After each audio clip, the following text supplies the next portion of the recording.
Buenos días. Bien, la teoría del paradigma apunta a, a un modelo de desarrollo de la ciencia, ¿no? O sea, describe las características generales del desarrollo de las ciencias naturales, principalmente, ¿no? De las ciencias naturales, o sea, de las disciplinas básicas de las ciencias naturales. Entendemos como disciplinas básicas, ciencias básicas, la química, física, ¿no? Física básica, química básica, biología básica, geología básica, etcétera. Esas son disciplinas básicas de las ciencias naturales, ¿no? Es muy diferente de las aplicaciones de las ciencias. Por ejemplo, la ingeniería civil, ¿no? Aplicación de ciencias básicas. En horticultura, el diseño de invernaderos, es aplicación. Los cursos de economía en las universidades, aplicaciones.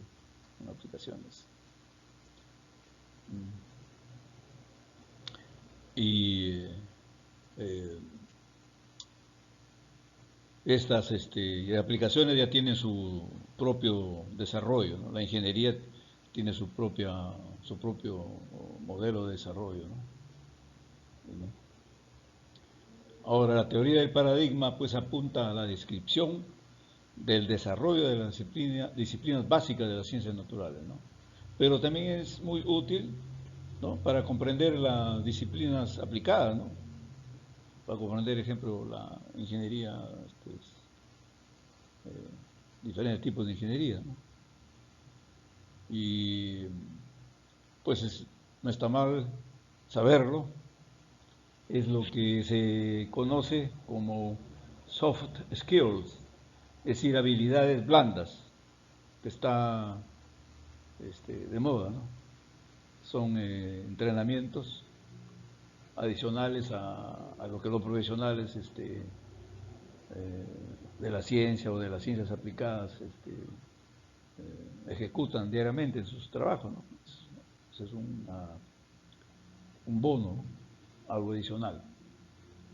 Y las ciencias sociales se aplica menos, este modelo de desarrollo no se aplica en general a las ciencias sociales, o un poco menos no se lo aplica, porque las ciencias sociales, su mayoría siguen otro patrón de desarrollo, ¿no? Tienen otras razones en el desarrollo, ¿no? Y todo esto tema abstracto lo iremos aclarando después, ¿no?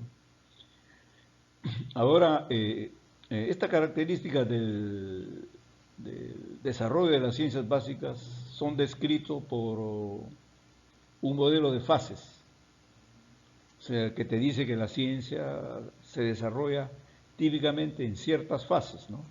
Por lo que habría una fase 1 y luego una fase 2, ¿no? No es un desarrollo temporal completamente continuo, ¿no? Pero este modelo de fases dice que se puede distinguir ciertas fases en el desarrollo de las ciencias básicas, ¿no? Tienes una fase 1 y luego hay una etapa de transición y luego hay una fase diferente, o sea, fase 2, ¿no? Por ejemplo. Y así que no es continuo, ¿no? Y se supone que el modelo de fases describe el desarrollo tal como sucedió en la historia de la ciencia, ¿no?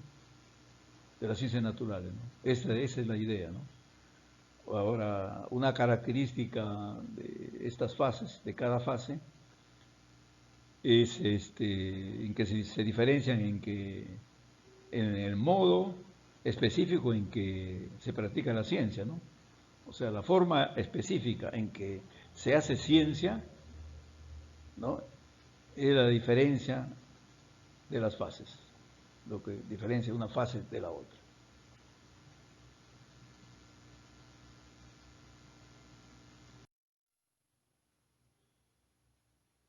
El modelo de fases es un modelo cíclico, ¿no? O más precisamente un modelo en espiral, ¿no? Que vamos a explicar después, ¿no? Igual vamos a explicar toda esta nomenclatura de PNR, ¿no? Entonces, aquí está pues la fase P, que conduce a una fase N. Esto conduce a una fase R y luego de vuelta, no realmente lo mismo, ¿no? Pero a una N, a una fase N diferente a la anterior. Una nueva, la otra es una fase N vieja y esta es una fase N nueva, ¿no? Es un modelo en espiral en el sentido en que voy de N a R y cuando vengo de vuelta no vuelvo a la misma N, vuelvo a un final diferente, ¿no? Que es nuevo. Así que en cierto sentido tenemos una espiral que se mueve, podemos decir, hacia arriba, ¿no? Entonces, ese es el modelo básico, ¿no? Del desarrollo de las ciencias. Entonces, la teoría del paradigma nos dice que si usted observa el desarrollo de una disciplina básica en la ciencia, por ejemplo, eh, la electrostática en la física, encuentra siempre el siguiente desarrollo, ¿no? Que comienza en algo que se llama presciencia normal de la electrostática. Luego tendremos una cierta transición a una fase que se llama ciencia normal de la electrostática. O tenemos una fase normal, una especie de ciencia normal en la electrostática. Y luego hay ciertos eventos que se van a desarrollar y que se describen que nos llevan de esta fase de la ciencia normal a otra cosa, a saber, una especie de ciencia revolucionaria. Y luego tendremos una fase de, de transición, o sea, la fase revolucionaria dura algún tiempo, ¿no? Y después de un tiempo tendremos otra transición a otra fase, ¿no? Pues, o sea, una nueva fase de la ciencia normal. No de regreso a la vieja ciencia normal, ¿no? Sino a una nueva fase de ciencia normal. Ese es el mecanismo, ¿no? Al final de la explicación de este modelo de fases que vamos a explicar más adelante, nos preguntamos qué podemos aprender de este relato descriptivo del desarrollo de la ciencia básica, qué podemos aprender de esto con respecto a las posiciones normativas de la ciencia que que estudiamos anteriormente.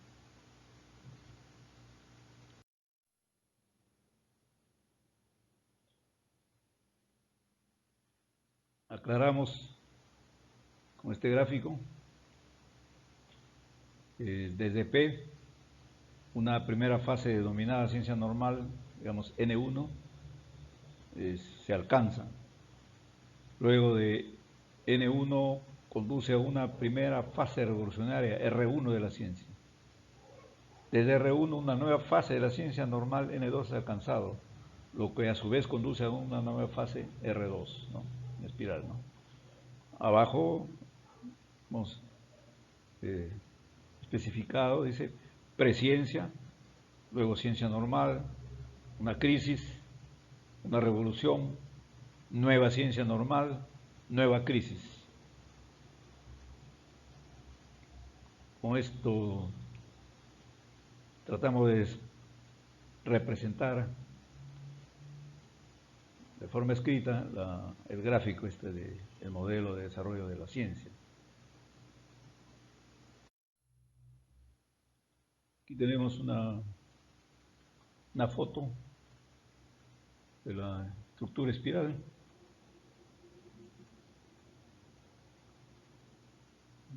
Una animación, un gráfico pintoresco.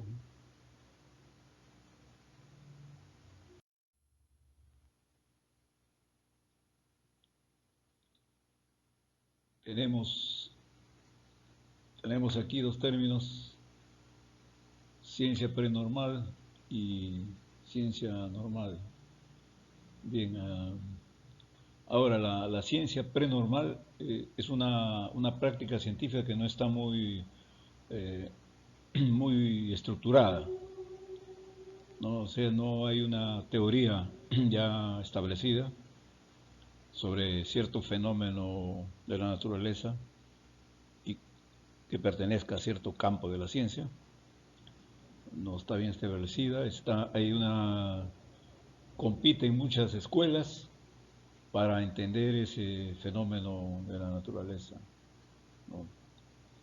Y en cuanto a ciencia normal, pues esa es lo que se puede mirar de inmediato. Actualmente, cómo se está practicando la ciencia, lo que enseñan en las universidades. Por ejemplo, en la física básica, una aplicación que es la mecánica clásica, ¿no? Pues hay un consenso, todos aplican las mismas fórmulas, ¿no? La teoría de la electricidad, ¿no? de la ingeniería, pertenece a la física básica y hay un consenso en lo que es la teoría de la electricidad en la práctica actual, ¿no? Entonces es digamos, una fase normal de la ciencia. Y en la ciencia prenormal no hay una teoría definida, compiten varias escuelas, ¿no?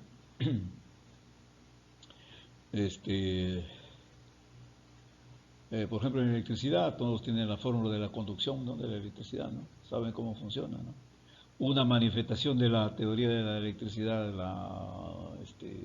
el caso de la electrostática, ¿no? Y hay un consenso, esa es la ley de Coulomb, y todo lo que se deriva de ello, ¿no? Ahora vamos a dar un ejemplo de esa fase prenormal, ¿no? Donde compiten varias escuelas, ¿no? Nos preguntamos qué se diferencian esas escuelas. Bueno, la respuesta es que tienen diferentes puntos de vista, diferencias muy fundamentales, ¿no? Conceptuales sobre un tema, o sea, un fenómeno extraño de la naturaleza para ellos, ¿no? ¿No?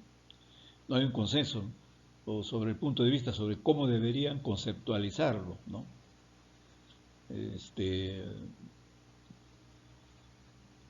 Así, en el caso en el siglo XVIII, en la primera mitad del siglo XVIII, cuando se investigaba la electricidad, no se conocía ese nombre, ¿no? No se sabía lo que era carga eléctrica, nada. Entonces, una manifestación, un fenómeno extraño que ellos constataron era esto de la electrostática, ¿no? Aunque no sabían su nombre, ¿no? Y la electricidad pues era un fenómeno que no se entendía bien, ¿no? Sabían sí que es otra cosa diferente a la gravitación, ¿no? A la gravedad. Decían, bueno, esto es diferente, ahí había ya una aceptación que era diferente, ¿no? Pero no se entendía mucho sobre este fenómeno, ¿no? Y primariamente sobre esto este fenómeno de la electrostática, ¿no? Ahora sabemos en la escuela secundaria una varilla de vidrio se frota con cierto tipo de tela, cierta franela y atrae pedacitos de papel, ¿no? Se frota y atrae los papeles, ¿no? ¿No? Y también diferentes materiales cargados diferentemente se atraen o se repelen, eso ya es conocido, ¿no? Por nosotros, pero en esa etapa, en esa fase prenormal, cuando trataban de entender este fenómeno, no,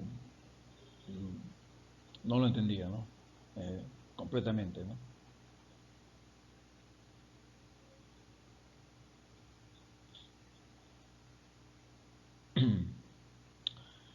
Ahora, la gente en esa época vio estos fenómenos extraños para ellos y emergieron tres escuelas diferentes ¿no? Para entender este fenómeno extraño, ¿no? Para entender qué es la electricidad, ¿no? O sea, tres puntos de vista, ¿no? Diferentes, ¿no? La primer punto de vista, la primera escuela, ¿no? Eh, consideraban que la generación de electricidad por fricción, por la fricción, que se veía era lo fundamental para entender este fenómeno. Ese era lo fundamental, la fricción y esa atracción. Este, me refiero a que cuando la varilla de vidrio se frota con piel de gato, por ejemplo, luego atrae pedazos de papel, ¿no? Este es el fenómeno. Así que ellos dijeron, ok, este es el fenómeno fundamental, ¿no? Fricción y atracción. En cuanto a lo que se observaba, repulsiones, no, eso lo dejamos de lado y eso es algo mecánico, no, no es importante ahora. En cambio, una segunda escuela este, abordó el tema de forma diferente.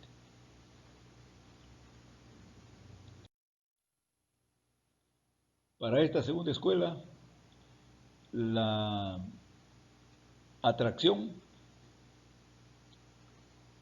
era tan buena como la repulsión. Ellos decían, ese es el mismo tipo de fenómeno, atracción y repulsión. O sea, tenemos dos tipos de carga diferentes, ¿no? Bueno, ellos no conocían lo que era carga eléctrica, ¿no? Pero estas cargas eléctricas y pues los materiales cargados diferentemente, una carga positiva o negativa, pues se atraen o si son de igual signo, pues se repelen. Y además ellos no usaban el vidrio, el papel, ¿no? Tenían otro tipo de materiales, había otro tipo de, por ejemplo, frotaban la piel de animal y resina del árbol fosilizado, o ámbar, ¿no? Y atraía partículas de la ropa, de la brizna de paja, ¿no? Etcétera, ¿no? Entonces, ese era el fenómeno extraño que se presentaba, ¿no? Entonces, esta escuela dijo, queremos entender la electricidad, pero la atracción y repulsión son igualmente fundamentales, ¿no? Hay una simetría, ¿no? Tenemos que entender al mismo tiempo ambas, son simétricas. No se concentraron en la fricción y atracción solamente, ¿no? Eso dejaron, ¿no? Para la comprensión de la electricidad, lo fundamental es atracción y repulsión.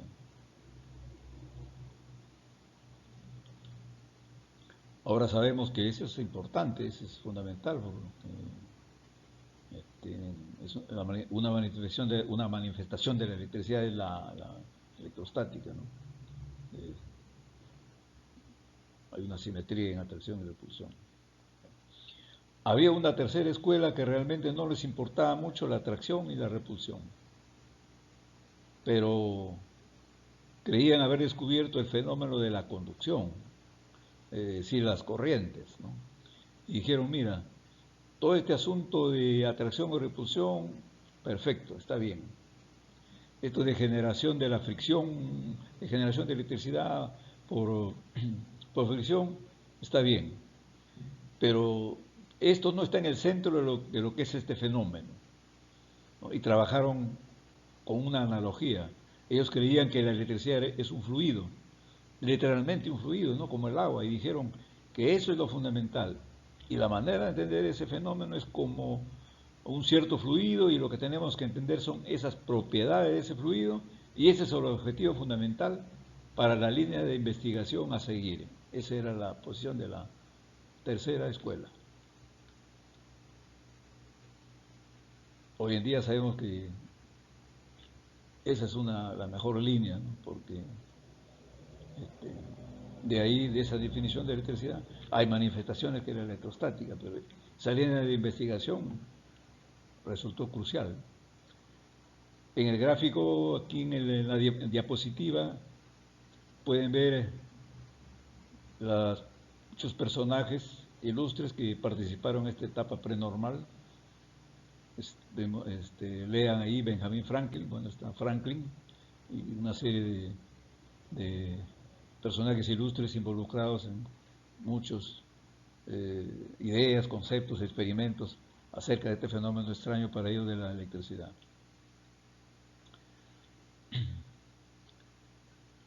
Esta es la situación característica en la ciencia prenormal, ¿no? De que tiene ciertos fenómenos extraños y comienzan a desarrollar ciertos puntos de vista, ¿no? Por ejemplo, sobre la importancia de los fenómenos y sobre la fundamentalidad de ciertas ideas para entender esos fenómenos, ¿no? Y ahí difieren ampliamente, diferencias realmente profundas, ¿no? Y es muy difícil tomar decisiones en esa fase prenormal, ¿no? Porque están ante algo nuevo. La práctica científica no está muy estructurada en el sentido de que esas personas hacen cosas diferentes, muy diferentes, siguen líneas de pensamiento muy diferentes y desarrollan tipos de experimentos muy diferentes. Así, en esa situación, es muy difícil que se comuniquen entre ellos como si hablaran diferentes lenguajes, ¿no?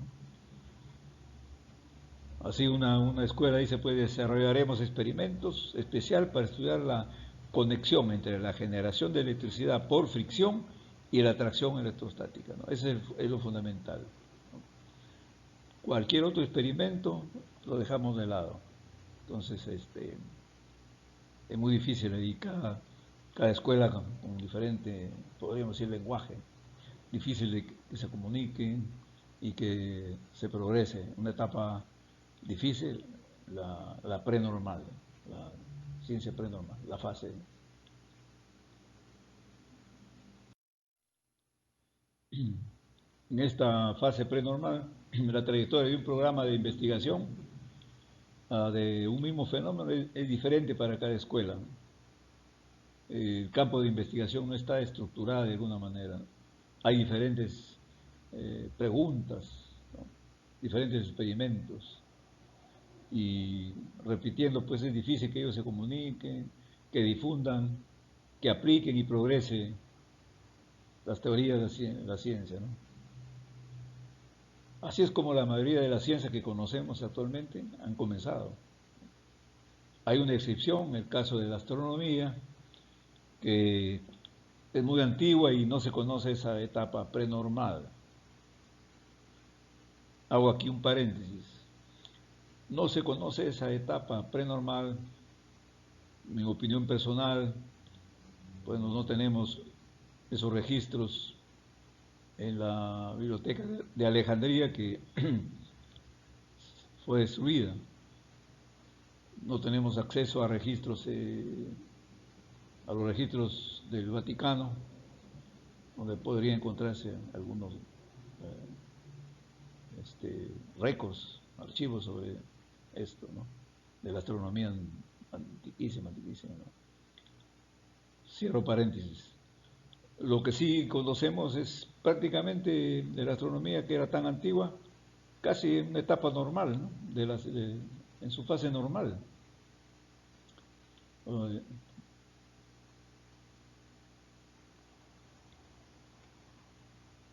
Lo que se sabe, sí, oficialmente que ya sobre astronomía había cierto conocimiento reestructurado y cierto consenso en la antigua Grecia, ¿no? O en la India y otras culturas que ya existían, ¿no? Pero realmente una etapa prenormal no se conoce, ¿no?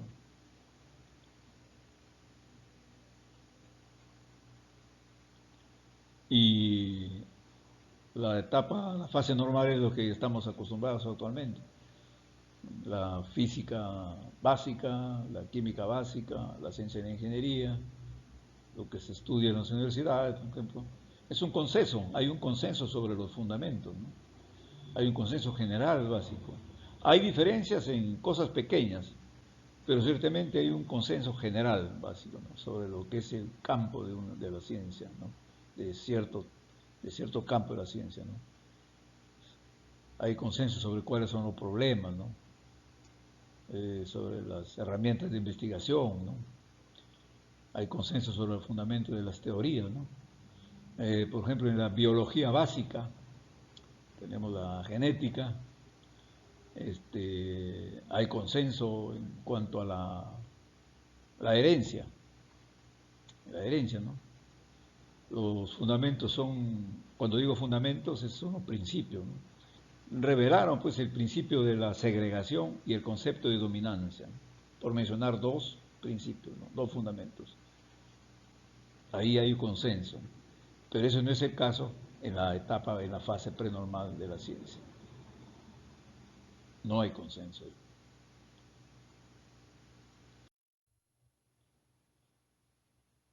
Bien, tenemos aquí un consenso.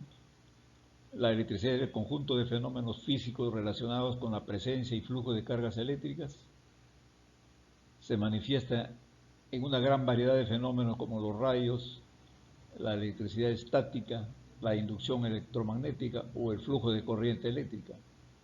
Es una forma de energía tan versátil que tiene un sinnúmero de aplicaciones. En este tema científico neutral, pues confiamos en la Wikipedia. Es muy difícil en otros temas, ¿no? Ya culturales, sociales, ya es muy diferente. Pero en este tema neutral es, eh, es un buen concepto.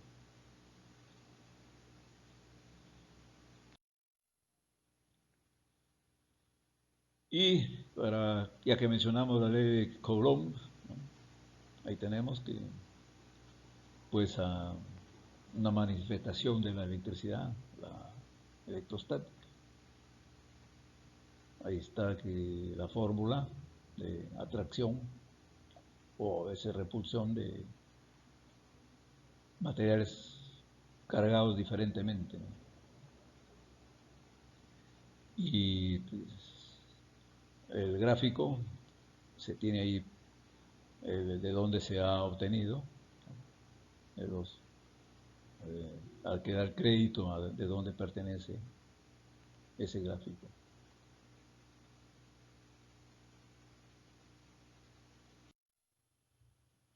Tenemos la diapositiva,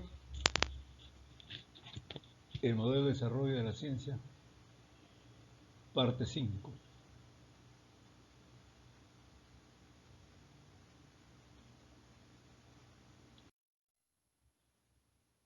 Entonces, la pregunta es, ¿cómo es que se pasa de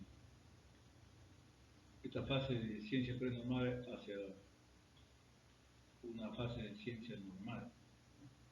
¿Cómo es posible que eso pase? O sea, que hay escuelas que están en competencias que compiten para explicar un fenómeno, para edificar la teoría científica de un fenómeno de la naturaleza. Entonces, ¿cómo es esa transición? ¿Cómo es que ocurre esa transición? Este, bueno, ocurre la transición cuando sucede algo que se denomina la maduración de, del campo. Cuando nos referimos al campo, nos referimos a un área de la ciencia, un campo de la ciencia, física básica, química básica, biología básica, zoología básica, etc. Entonces, para llegar a esa fase de ciencia normal en cada campo de la ciencia, este, hay algo que denomina maduración de ese campo de la ciencia. ¿Y en qué sentido es este caso de maduración de una ciencia? Bueno, significa que es semejante a la práctica de la ciencia como es hoy, por ejemplo. Es decir, que hay un consenso general entre todos los especialistas. Cuando ya hay un consenso de todos los especialistas, es que ya ese campo madurado y se va a entrar a nuestra presencia normal, donde todos van a practicar siguiendo, estando de acuerdo en los fundamentos, en los principios de esa área científica. Esto es muy diferente de las ciencias sociales, ¿no? Mayormente, porque en las ciencias sociales actualmente hay especialistas de diferentes escuelas que luchan entre sí, no hay un acuerdo en cómo dirigir una sociedad, tenemos diferentes concepciones y no hay un acuerdo, no llegan a un punto medio, unitario que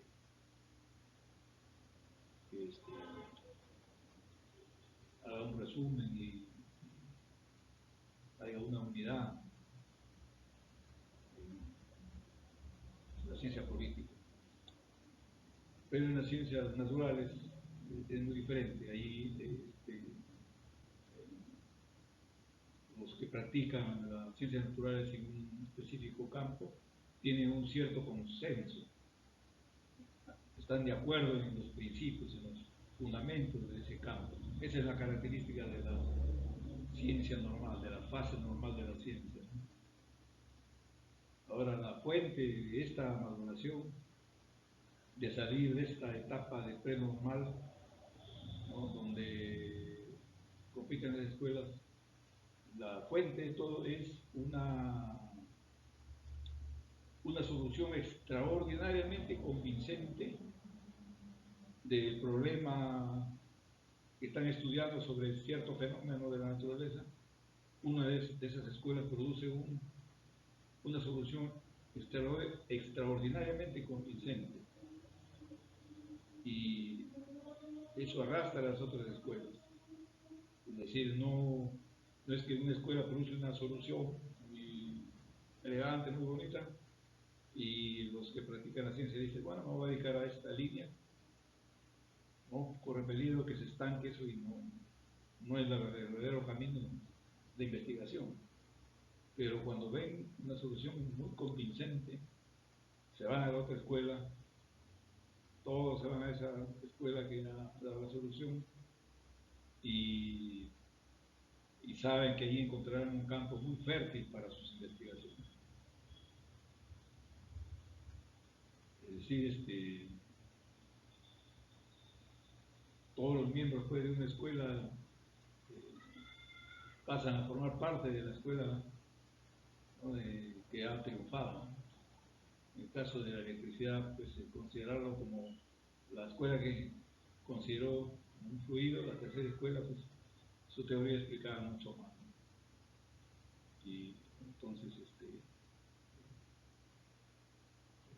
pasan a hacer todos sus estudios ya en base a esa teoría. Y ahí en esa escuela encuentran una mayor oportunidad, mayor chance de progresar. Ellos hacen una reflexión, dicen, bueno, en esta escuela no hemos hecho mucho progreso, no hemos resuelto muchos problemas fundamentales y pensamos que la otra escuela, con esa solución extremadamente convincente, pienso que hay que unirnos a esa escuela y esto ha pasado históricamente una y otra vez en las ciencias naturales. Esta solución debe ser pues muy convincente, muy extraordinaria, ¿no? Porque, repetimos, ¿no? Se puede construir un mejor futuro en las investigaciones. Esa es la idea, ¿no? No solamente que la escuela produzca una solución muy interesante, ¿no? Y ya todo está terminado, no. Es una solución muy fundamental la que ha producido esa escuela, así que De ahí todos continúan a partir de ese punto y ya tienen una avenida donde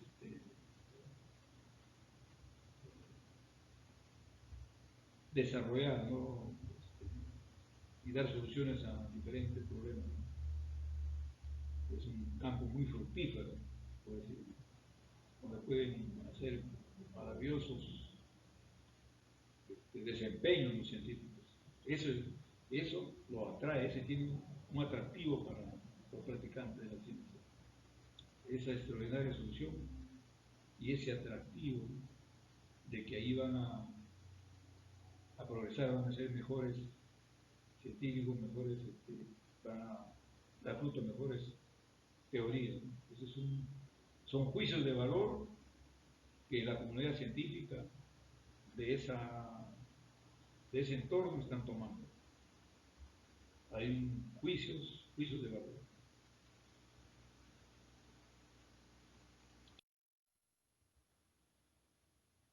Entonces los practicantes de la ciencia pues eh, evalúan esa escuela que ha producido una excelente teoría con excepcionales explicaciones, soluciones, y hacen un juicio de valor, lo encuentran atractivo. Y ese es un juicio de valor, pero de valores científicos. O sea, la comunidad científica siempre tiene sus valores para juzgar una teoría. Y son, por ejemplo, valores el alcance que debe tener esa teoría, debe tener más alcance esa solución que ha producido esa escuela, tiene que tener más alcance, más precisión, más poder predictivo, explicativo y fecundo. Esos son los valores.